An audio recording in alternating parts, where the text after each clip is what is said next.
En cualquier caso, volviendo a lo que nos trae hoy aquí,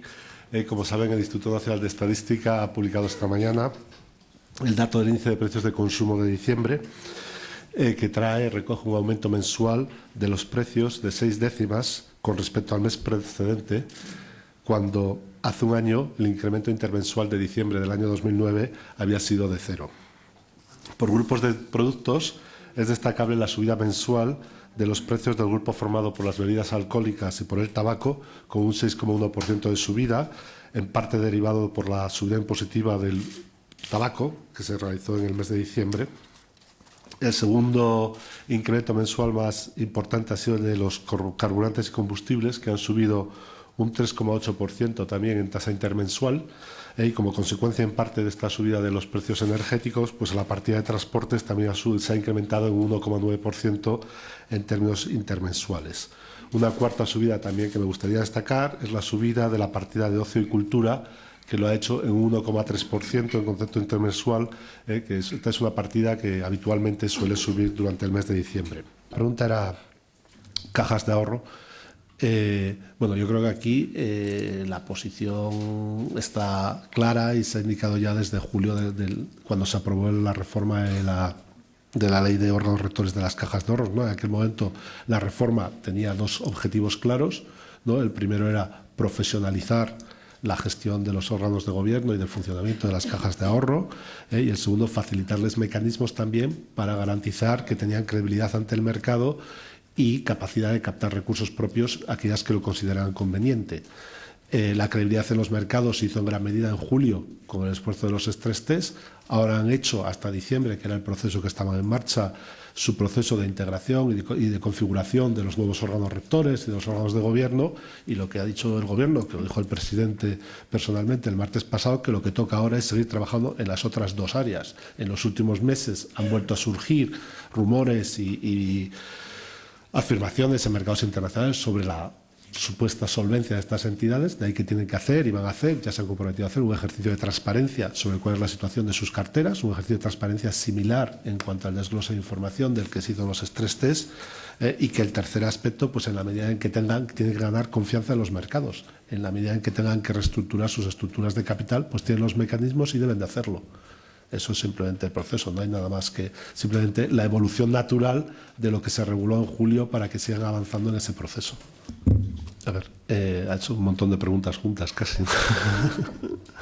Pero bueno, en cuanto a el primer aspecto, que es la reunión de esta tarde, yo creo que desde el punto de vista del gobierno, y en esto yo creo que hay consenso por todos, se están implementando en España reformas de muchísimo calado, de muchísimo impacto social, en particular, pues solo por mencionar una, la reforma de las pensiones que está encima de la mesa ahora, tiene esas dos características, con lo cual el que se trabaje al máximo para conseguir un consenso y el consenso más amplio posible, pues esto es positivo, ¿no? Hay otras áreas también, pues por ejemplo en los aspectos de reforma laboral, donde también tiene mucho calado, y de nuevo, cuanto más se trabaje en ese consenso,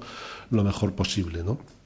En ese sentido, yo creo que desde el punto de vista de los organismos internacionales estarán 100% de acuerdo con esto, ¿no? Las reformas con consenso, esto lo he dicho varias veces, las reformas con consenso lo demuestra la evidencia que son más eficaces. Pero esto no quita que tengan que tener también un contenido, con lo cual el contenido tiene que estar ahí, y esto ya lo ha dicho también el presidente el martes en la reunión que tuvo presentando el informe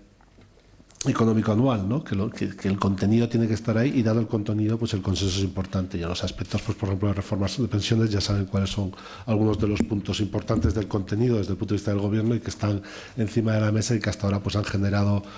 un cierto falta de consenso, ¿no? Que esperamos que se llegue, como el incremento de la edad legal de jubilación, por mencionar uno. Un aspecto que se ha mencionado y que quiero clarificar,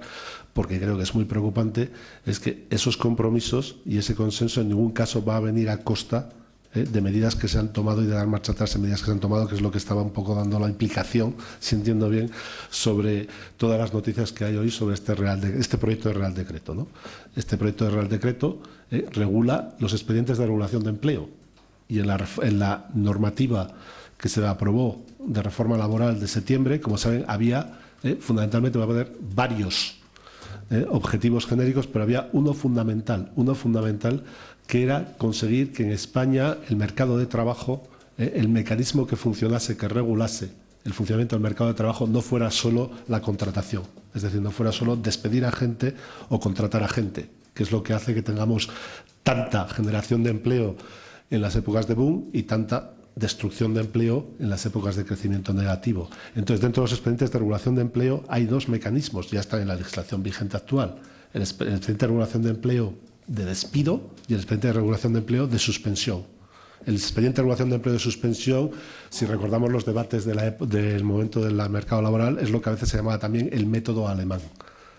El método alemán o el modelo alemán, que básicamente significaba dar flexibilidad pues, para que hubiera reducciones temporales de jornada,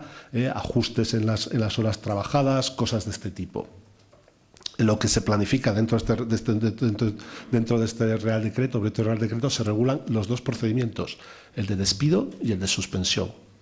Y lo único que se dice es para el caso de un procedimiento de despido, en el que un procedimiento de despido, un expediente de regulación de empleo, pues significa un despido colectivo de un porcentaje sustancial de la mano de obra de la empresa. No es un despido individual, es un despido colectivo. Lo que se dice es que para ese caso hay que acreditar lo que ya marca la ley, que es básicamente la perspectiva, la existencia de pérdidas o la perspectiva de una perspectiva negativa en la evolución de la empresa que pueda afectar al empleo de forma continuada, y que en ese sentido la identificación de una pérdida coyuntural, pues lo que lógicamente debe llevar a la posibilidad de que haya un expediente de regulación de empleo de suspensión temporal, si es una coyuntural que es temporal, pero no un expediente de regulación de empleo de despido permanente, porque no es una situación permanente. Esto es lo que define ese Real Decreto, es obviamente plenamente consistente con la ley, es plenamente consistente con la idea de conseguir el segundo objetivo,